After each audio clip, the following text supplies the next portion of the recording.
Isang mapagpalang araw mga kapamilya, narito ang mga pinakamainit na tagpo sa Blood versus Duty.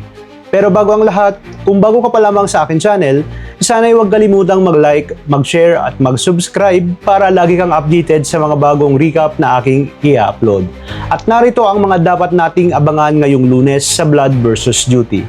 Sinimulan na ni Jalil na turuan ang kanyang mga kapatid na Muslim kung paano humawak ng armas at kalabitin ang gatilyo. Para sa kanya, kailangan matuto silang ipagtanggol ang kanilang mga sarili upang hindi na maulit ang karumal-dumal na trahedyang sumalanta sa kanilang isla. Samantala muling nagharap sina General Azuelo at General Carillo. Matapang na iginiit ni Azuelo na hindi siya titigil hanggat hindi natutukoy ang traidor sa loob ng Inleya na sangkot sa pagprotekta ng mga ilegal na sindikato ng armas.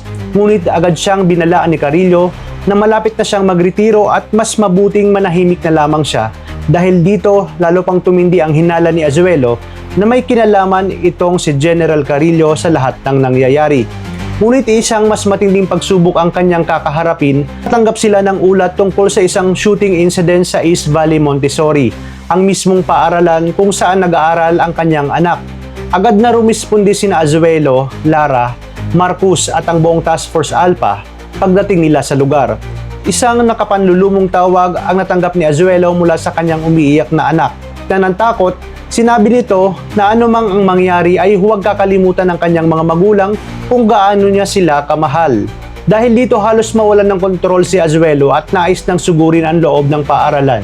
Ngunit pinigilan siya ni Marcus. Naalala nito na anumang padalos-dalos na kilos ay maaring maglagay sa kanyang anak at sa iba pang mga estudyante sa mas malaking panganib. Kaagad namang inihanda ni Marcos ang kanyang koponan at naglatag ng malinaw na misyon na zero casualties.